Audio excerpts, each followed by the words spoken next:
All right, so we're going to go ahead and get started on chapter 20, which basically talks about progressivism primarily. Um, Basically, this chapter is kind of the culmination of everything we've talked about in the other three. Um, More or less, the real change and things start happening after 1900. Some of the things are before, but most of the stuff we're talking about in this chapter happens between about 1890 and about 1920. And again, it's kind of the outcome of all the problems people saw in society with the stuff that we've covered in recent chapters, in regards to uh, immigrants and, the conditions that they live in tenements or, um, the wages and labor union issues and stuff like that. This chapter kind of addresses all that, and I think it does a nice job of kind of saying, okay, all this stuff happened in the other chapters, and some of it was the last few chapters, and some of it was really good, but some of it really was not good. So, what are we going to do about that as a country as we head into a new century? Okay, take that with the other modernizing efforts that the country is making and other things that the country is doing to kind of improve itself and better itself. We see all that kind of come out through this chapter. So, a big chapter, kind of an important one, one of the more important ones from the book. And let's get right to it. All right. So, where does the desire for progressivism come from? Um, Lots of places. Things that we learned about again in the previous chapters. Okay. Uh, Progress is needed because basically the country, the rules and laws of the country have kind of left a lot of people out, particularly immigrants, some others, and now that the country's population has grown tremendously in a relatively short period of time, we kind of need to look at government and look at some of the things going on in this country and say it's time to kind of fix some of that. Okay, so there's lots of reasons progress is needed. Um, we've seen this happen before in our country's history. If you think back to chapter 12, all that stuff about the Dorothea Dix and the movements for prison reform and education reform and all that stuff. That was kind of like an earlier progressive era. This is called the progressive era. That's called kind of the reform movement era. But it's kind of a new thing. It's a period where we see happen from time to time in American history where we do stuff a certain way for a while, and then all of a sudden we realize, boy, we need to make some big reforms, and that happens.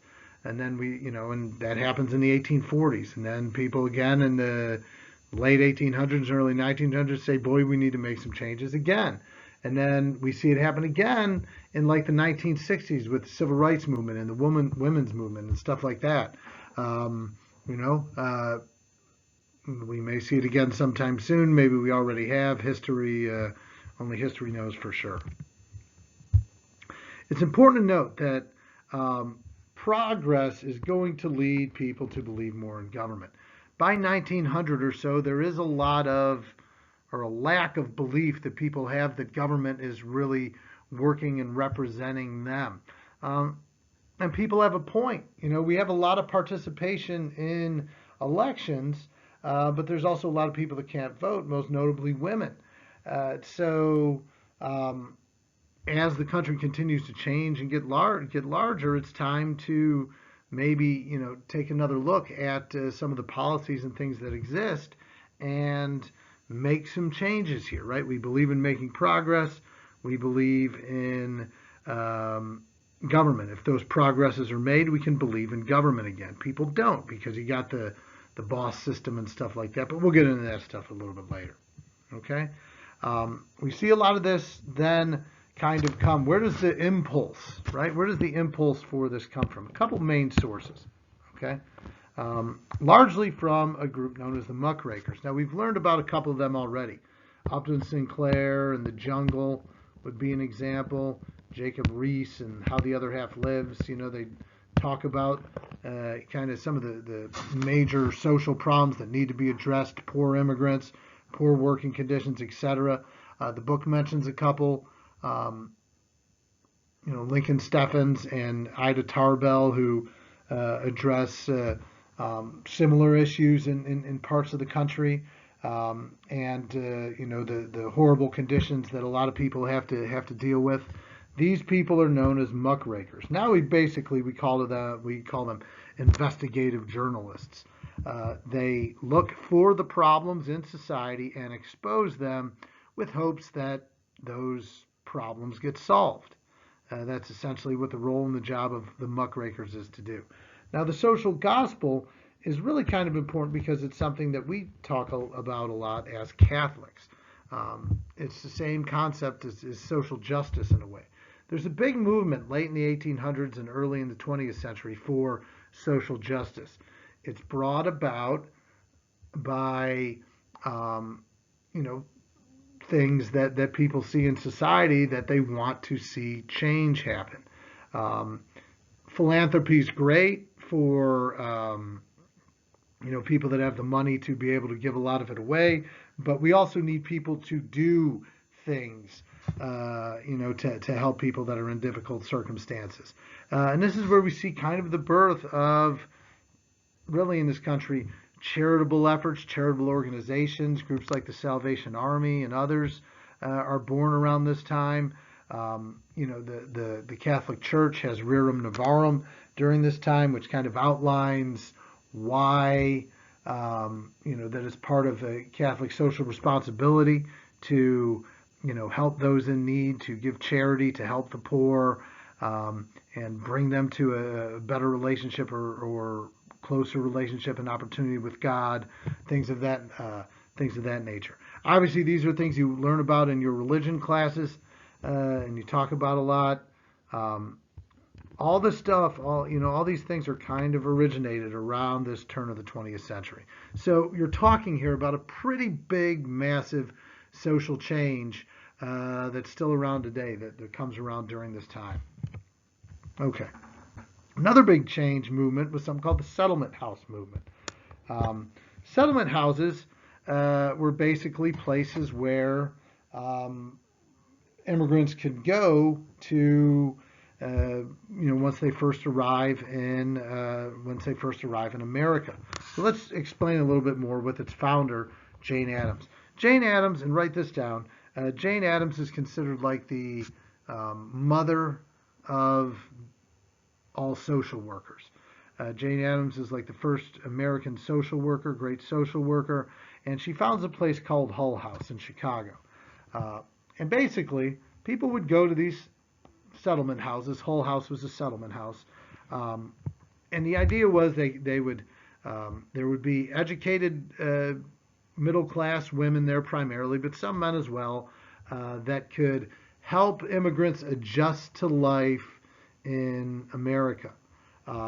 There would be classes on simple things like cooking and cleaning, skills that they may not have from their home countries. There would be classes on learning the English language. There'd be classes on, how to manage your finances. The idea here is to make it so immigrants aren't taken advantage of by, corrupt political machines, or taken advantage of by factory owners and people like that. So it becomes a big movement, and at its peak, I think there was something like almost like 400 settlement houses around the country, and Jane Addams is certainly a prominent figure for that. We'll call kind of Jane Addams and Hull House that stuff. It'll be super important AP point number 22, because Jane Addams comes up a lot on AP exams in one way or another. So this is a big deal, and a lot of immigrants, if your family arrived in America around the turn of the 20th century, chances are when they first came to America, they either spent some time living in a settlement house of some sort once they got kind of accustomed to America, or they lived nearby one where they could go for help and things to get them used to life in America. So already here, just with that, we're seeing people try to affect change in a positive way. The other big idea is that as we're getting more educated, we're looking more for experts in different fields to do things for us. This would be in terms of, education, medicine, law. Uh, it's not like anybody could just claim to be a doctor, or anybody could just claim to be a lawyer, or, teachers or whatever. But with colleges and these things more available for people now, we're trying to find people that are really more experts in their field. Doctors, for instance, before the 20th century would just be doctors in general. There wouldn't be like, special doctors. There wouldn't be like, physiologists and anesthesiologists and cardiologists and stuff. You would just have doctors. But now we're starting to see, there'd be doctors that would be focused on, specific types of medicine, or lawyers focused on specific types of law. Teachers, especially at the college level, focused on specific subject matters and things like that to focus on. People in business that are particularly skilled maybe in management or marketing or finance or whatever that might be. And we see that play a role in helping people determine, as we're becoming a more educated society, well, maybe we need some more skilled people to run the country as well. So that's a thought we'll get into more here shortly. All right. Let's talk a little bit about women's reforms. And obviously this is something that is going to focus primarily on the vote. But one of the big things we start to see that helps women, again, crack away a little bit more of that cold of domesticity, is we're seeing more and more women enter into professional careers. Again, still not a lot, but there's certain careers that are more geared towards women. A lot of women are becoming teachers. A lot of women are becoming nurses. That's becoming a more female-dominated field. You're seeing women in other, clothing-related industries and things like that. So you're starting to see that happen. And with women, getting careers and getting more of a voice in that regard, it's going to help the push for other goals that women have later on, obviously particularly the right to vote. So another thing that is interesting about women here is if you look at a lot of the big reform causes, women played substantial roles here.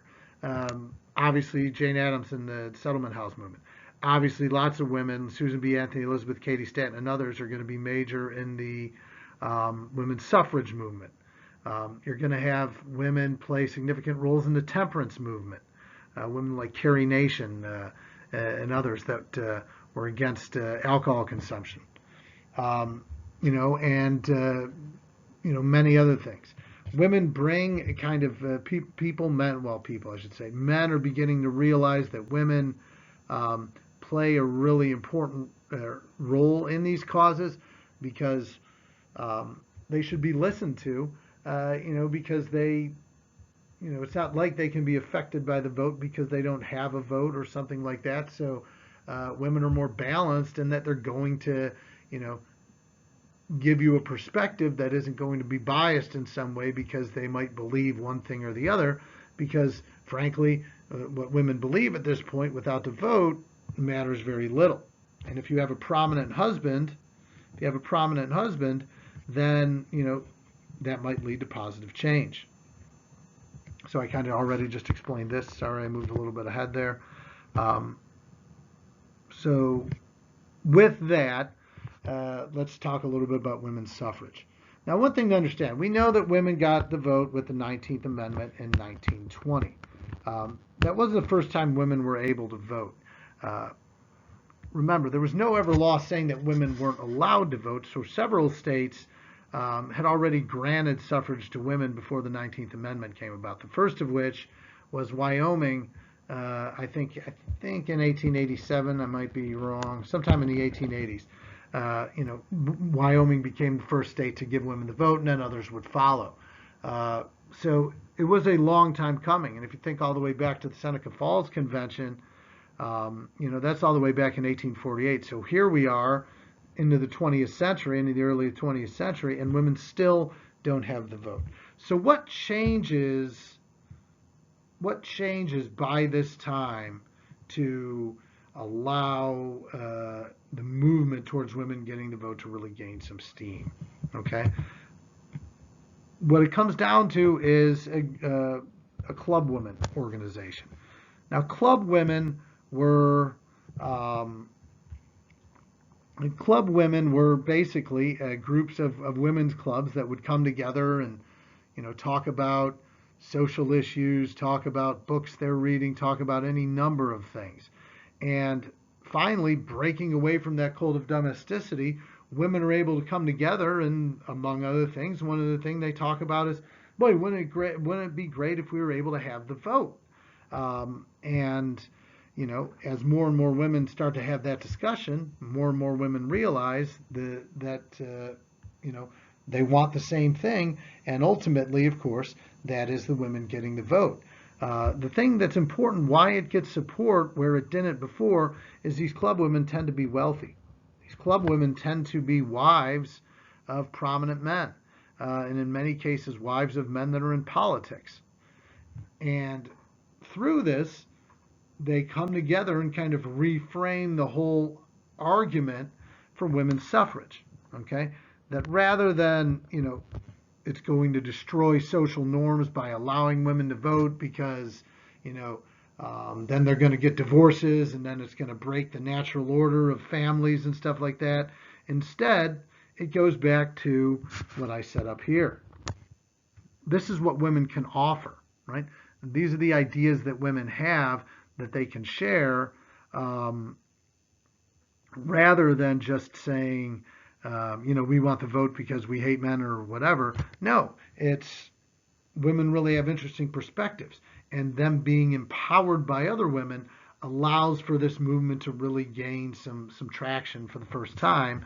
And in reframing the issue of less of, these women are radicals that want to change, marriage and that aspect of society, it's more of an issue of, hey, these are our perspective on things, and this is what we have to offer.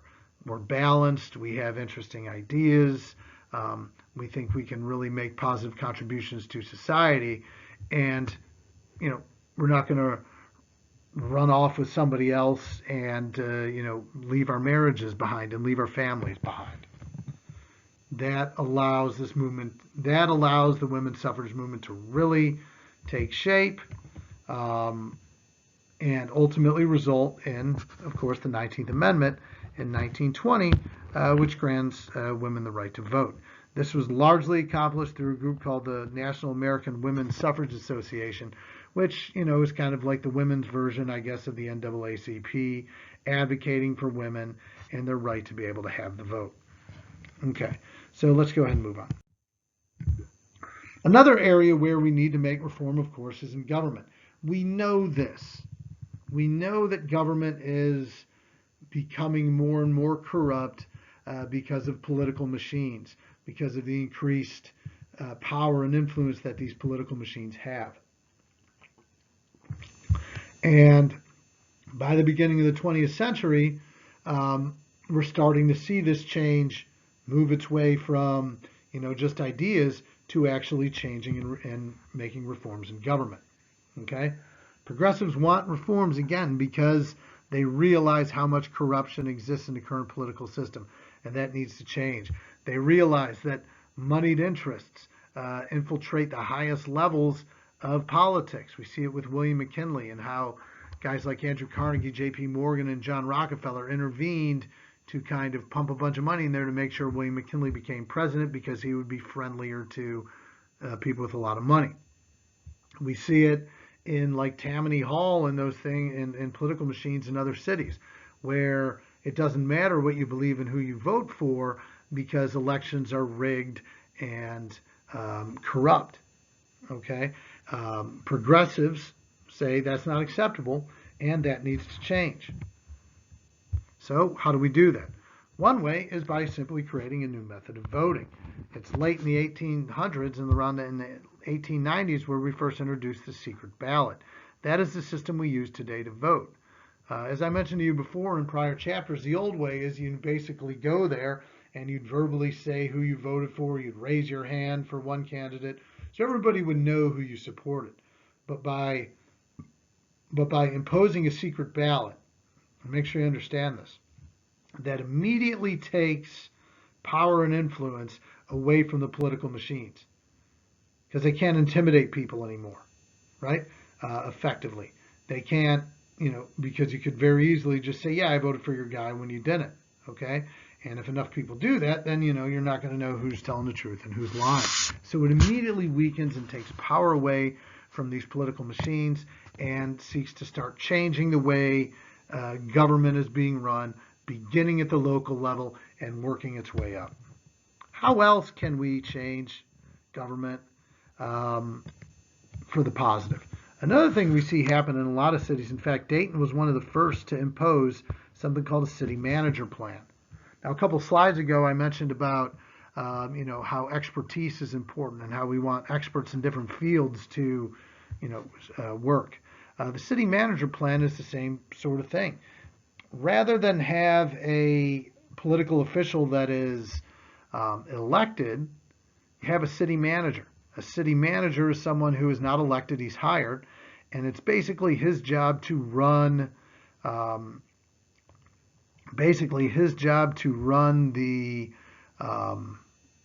run the city, right?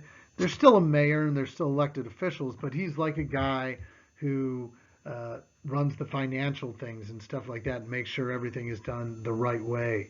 The city manager plan gets adopted in many cities around the country. It still exists today in many different levels, where these people aren't, they're not elected and they don't have like bad powers, but there's someone who kind of oversees things to make sure that cities or county or state governments are being managed effectively and run effectively. So the city manager plan was a great idea to do this. You're getting experts in fields, right? Rather than just anybody that runs. I mean, give me an example. Anybody can run for office. They may not have any experience in government, and that doesn't mean that they're experts in any way or that they're going to find some level of success. But if you have someone skilled and experienced, that might change things. What about at the state level? We also see some major changes happen at the state level. One of these things are what we call initiative and referendum. Now, these are all concepts and things hopefully you remember from AP government or government. Basically, initiative and referendum are when the people can vote on various issues. The difference is here, an initiative is basically when a proposed law or something is submitted directly to a vote by the people. Okay?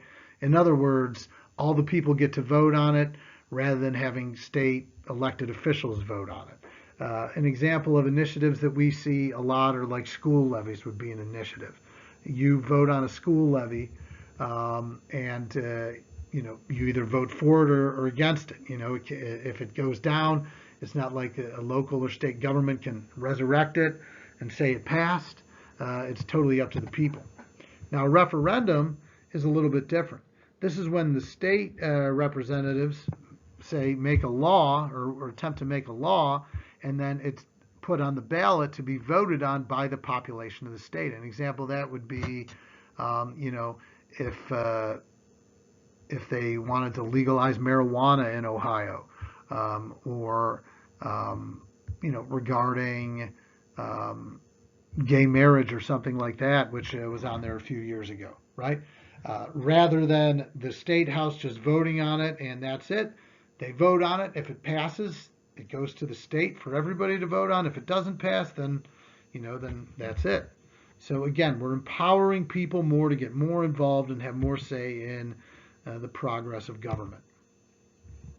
Another thing we have is new concepts of like a direct primary or a recall election. A direct primary is where rather than just having a general election where you would vote for a candidate from either party, you have a primary where you can choose between candidates of a party rather than being told by members of your party that this is your candidate.